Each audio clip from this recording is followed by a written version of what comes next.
So our third and final question has to do with two trends specifically that are getting a lot of attention in the music industry right now.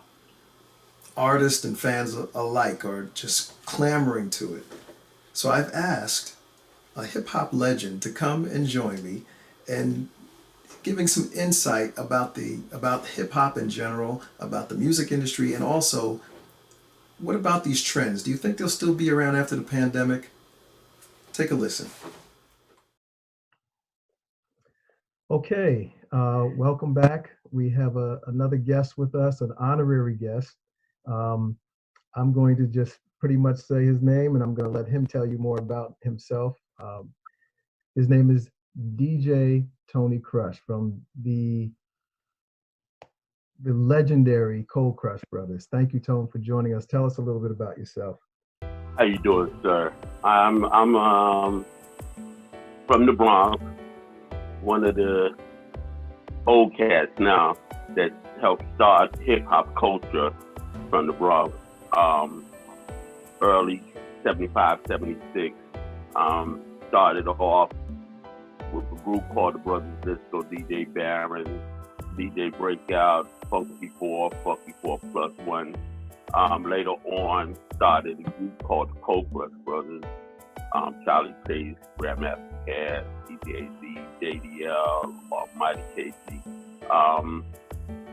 Been in the game, still in the game, still trying to do what I can for the culture of hip hop, not for rap or all that other stuff, for the whole culture. You know, trying to think and share knowledge, try to live a positive, humble life. You know, that's who I am. All right.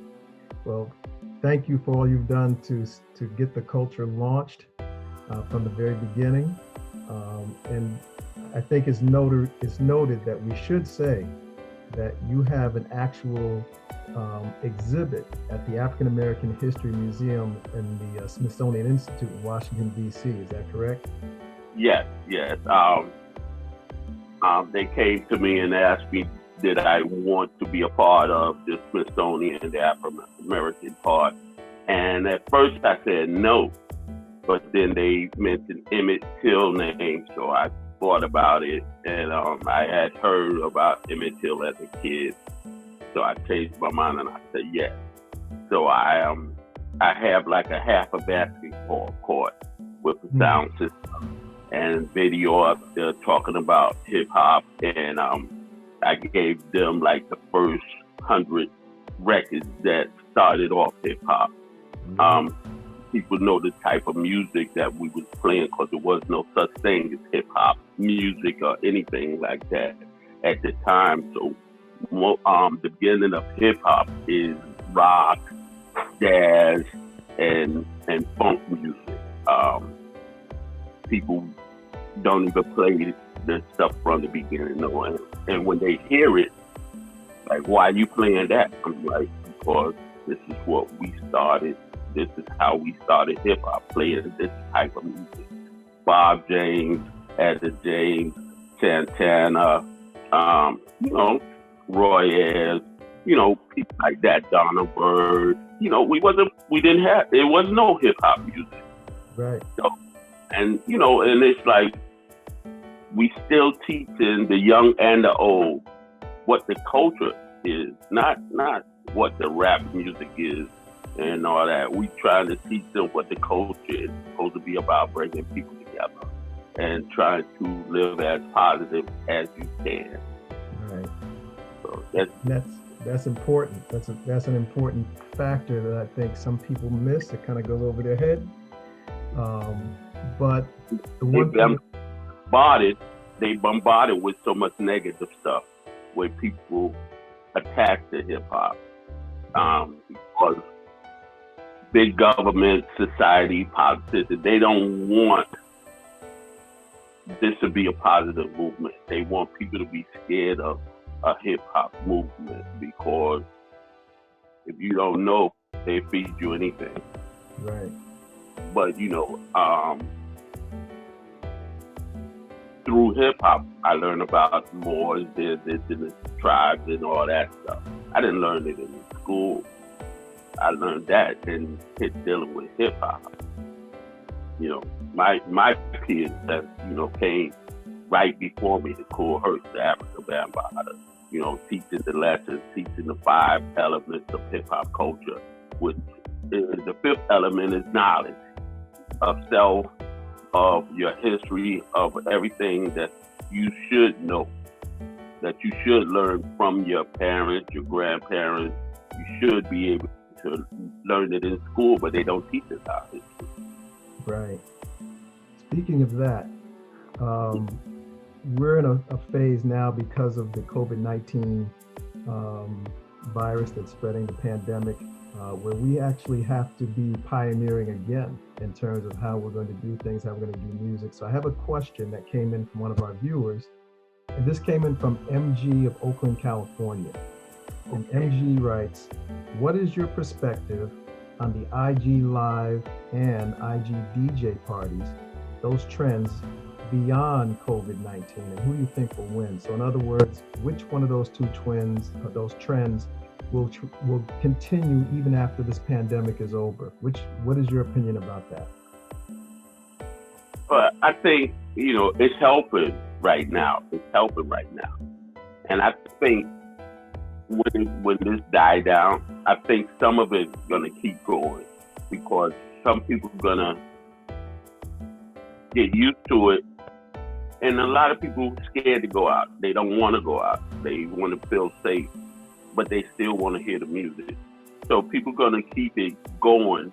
I think a lot of the lesser DJs is gonna fall off, but stronger DJs that's really playing the music, because I watch some of them, and it's like some DJs look like they practicing and they playing for themselves. But people that are really playing for the people, I think they're gonna keep on going because people know they can go there and hear music. They're not just playing the everyday stuff. They playing the stuff that ain't being played on the radio no more. They play it easy, listening. They letting the record play out. They're not cutting and scratching the record. They play out. Like my friend, David Daniels III, and he does all slow records. And he got people from Brazil, people from West Coast, East Coast, North Carolina, tuning in and staying on with him because he's playing the genre of music that they grew up on and they don't hear that much. So I think people like him are going to be able to do it throughout because he's building a following that want to hear what you don't hear no more. Right. So and he's teaching while he's doing it. He's teaching them who the group is, who plays sax. He letting the music play, but he's teaching them. Right. And asking questions, and and people is like, oh, I remember that. Oh, I remember that. So they happy that he's doing that. Right. When you got dudes that they playing for themselves and they like they practicing and stuff. They a lot of them go fall off because people are only going to gravitate to the people they know or people that are well established doing it. And I think a lot of DJs are ready to get back out to the club because that's how they was making their money. That's how they was living. So they're going to try to go back out there.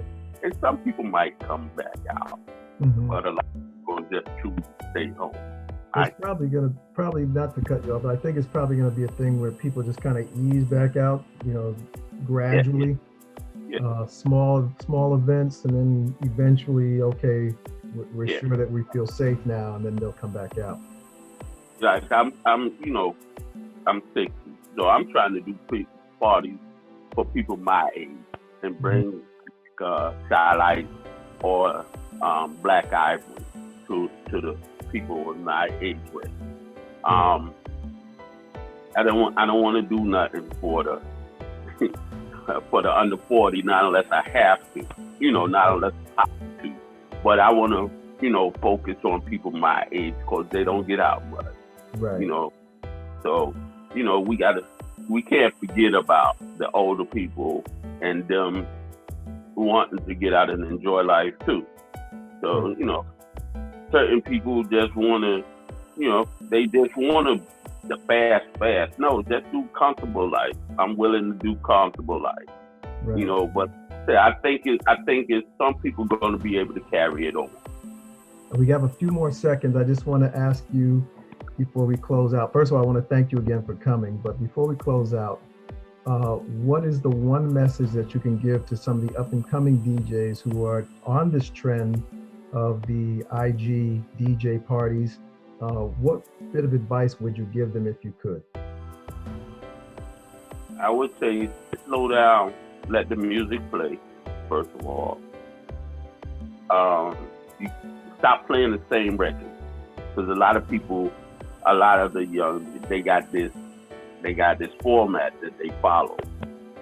And they go through it. Like if you deal with them enough, you know what's the next record. You know what's the next record because they go through it the same way every time.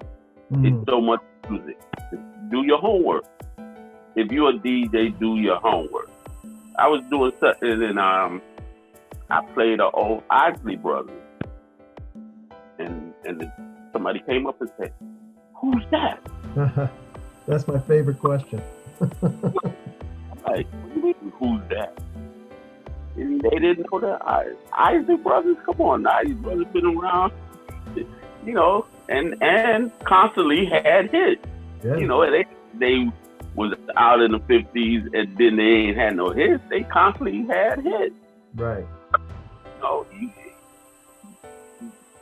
They put themselves in a box. You can't be in a box with music. Right. We play salsa. Cool Herc plays salsa, jazz, all that in his party, and we dance to it. If it's good, play it. And that's a good way. Don't be a play it safe DJ. Right.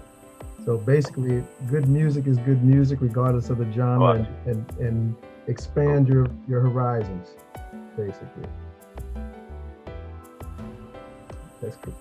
Tone, thank you so much for joining us, and we for having me. Yeah, and we look forward to having you come back again on another time. Well, I hope everybody, enjoyed my little conversation, and thank you for having me, and thank your listeners for chiming in. Absolutely. Don't take care, be safe, and give my best to the family. Thank you, brother. You too. All right. Peace.